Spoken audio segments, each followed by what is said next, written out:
시청자 여러분 안녕하십니까? VOA 모닝뉴스입니다. 도널드 트럼프 대통령이 언젠가는 북한에 큰 재건이 일어날 것이라며 북한 문제 해결에 대한 기대감을 다시 피력했습니다. 또 바락 오바마 전 대통령이 김정은 위원장과 전화통화를 시도했지만 성사되지 않았다고도 말했는데 즉각 반론이 제기됐습니다. 첫 소식 박형주 기자가 보도합니다. 도널드 트럼프 대통령은 21일 백악관에서 열린 강요회의에서 북한에 대한 매우 흥미로운 정보가 있고 많은 일이 진행되고 있다고 밝혔습니다. 지난 5일 스웨덴 미북 실무 협상이 결렬로 끝난 뒤 처음으로 북한 이야기를 꺼낸 건데 협상에 대한 구체적인 언급 없이 어느 시점에서 중대한 재건이 이루어질 것이라고 말했습니다. There's some very interesting information on North Korea. A lot of things are going on, and it's going to be a major rebuild at a certain point. 트럼프 대통령은 또 북한 김정은 위원장과 좋은 관계를 강조하며 자신이 대통령이 되지 않았다면 북한과 전쟁을 할 수도 있었다고 말했습니다. 그러면서 바락 오바마 전 대통령과 달리 김 위원장과 자신은 통화가 가능하다고 언급했습니다. I said, did you ever call him? No. Actually, he tried 11 times. But the man on the other side, the gentleman on the other side, did not take his calls. Okay? Lack of respect. But he takes my call. 이 발언은 북한과 시리아 문제 등 전임 행정부가 해결하지 못한 문제에 자신은 성과를 내고 있다고 주장하는 가운데 나왔습니다. 오바마 전 대통령 측은 즉각 반박했습니다. 수전 라이스 전 국가안보 보좌관은 이날 자신의 트위터에 오바마 전 대통령이 김 위원장과 전화통화를 시도했다는 주장은 완전한 날조이고 트럼프의 망상이 무섭다며 공화당은 정신을 차려야 한다고 말했습니다. 앞서 민주당 상원 지도부는 18일 천일간의 경질, 사임, 그리고 철회라는 성명을 내고 트럼프 대통령의 혼돈 정국이 미국인들을 곤경에 빠뜨리고 있다고 주장했습니다. 특히 북한과 러시아 등에 대해 의견이 맞지 않거나 언짢은 정보를 제공했던 참모들이 경질되고 있다고 지적했습니다. VOA 뉴스 박형주입니다. 국제사회가 핵 자위권 문제에 대한 정당성 여부를 명확히 해야 하고 특히 북한의 경우 체제 보장용인지 아니면 국민 생존권인지 위법성을 따져봐야 한다는 지적이 제기됐습니다. 일본 외무성 자문기구인 현인회는 21일 핵 군축 관련 보고서를 통해 북한의 핵실험 이후 관련국 정상회담 등을 통해 한반도의 긴장은 완화됐지만 핵무기 프로그램의 완전한 폐기로 이어지는 합의 여부는 여전히 불확실한 상태라고 지적했습니다. 특히 한 나라가 최후의 수단으로 핵무기 사용을 결정할 경우 국제법상 합법 여부가 불명확하며 특히 북한은 통치기구로서의 국가 생존과 국민의 생존이 명확히 구별되어 있는지 따질 필요가 있다고 지적했습니다. 그러면서 북한이 유사시 군사적 패배 또는 지도자 처형을 피하기 위해 일본과 한국 또는 미국의 핵무기를 사용할 경우에 합법성 문제를 제기해야 하며 불법으로 간주된다면 다른 핵보유국에도 동일 원칙이 적용 가능한지 따져봐야 한다고 밝혔습니다. 미국 법원이 북한 선박 YG 어네스토호에 대해 최종 몰수 판결을 내렸습니다.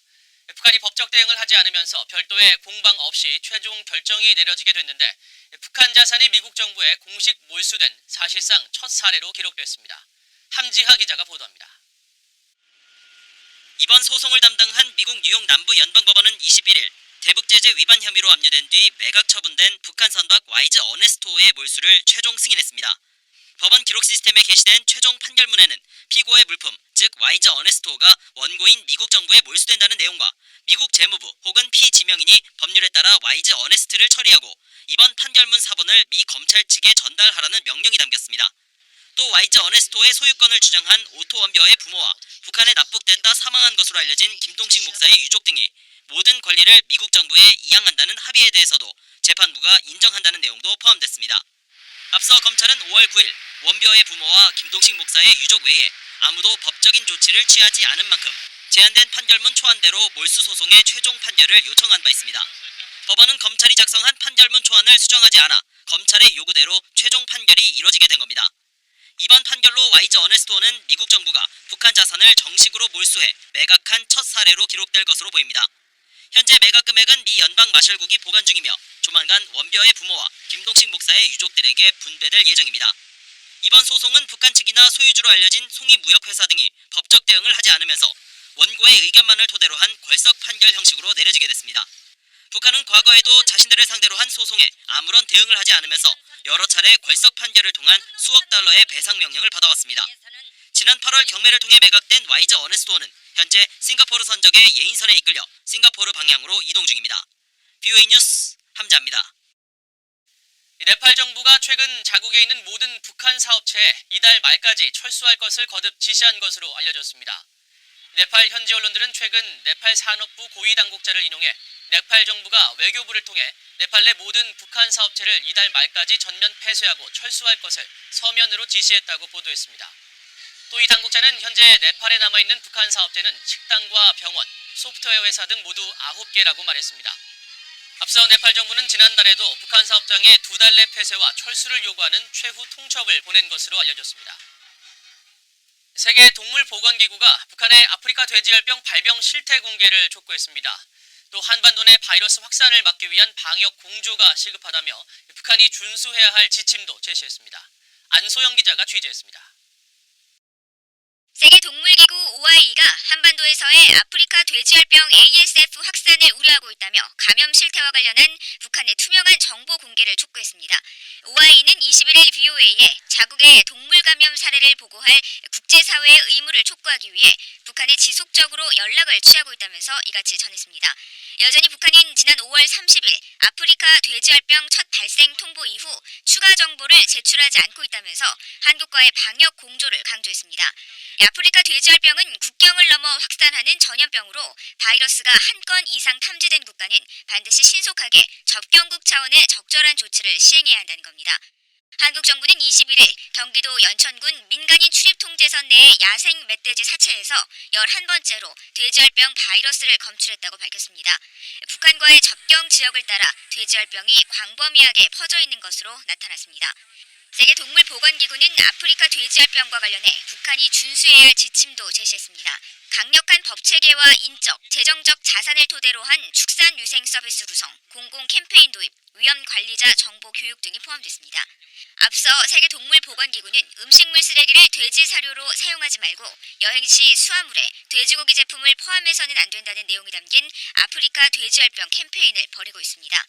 또한 돼지열병의 예방과 확산을 막기 위해 유엔 식량기구 FAO와 공동으로 아시아 지역 아프리카 돼지열병 전문가 상임위원회를 설립했습니다. VOA 뉴스 안소영입니다. 러시아 군용기가 또 한반도 동해 한국 방공식별구역 카디지에 진입해 한국 전투기가 대응 출격했습니다. 한국합동참모본부는 러시아 군용기 6대가 22일 오전 동해 쪽 카디지에 진입해 한국 공군 전투기 F-15K가 대응 출격해 퇴거 조치에 나섰다고 밝혔습니다. 러시아 군용기는 조기 경계 관제기 1대와 전투기 3대, 폭격기 2대 등인 것으로 알려졌습니다. 러시아 국방부는 이와 관련해 러시아 전투기는 어떤 나라의 영공도 침범하지 않았으며 사전 계획에 따라 공해상에서 순찰 비행을 했다고 주장했습니다.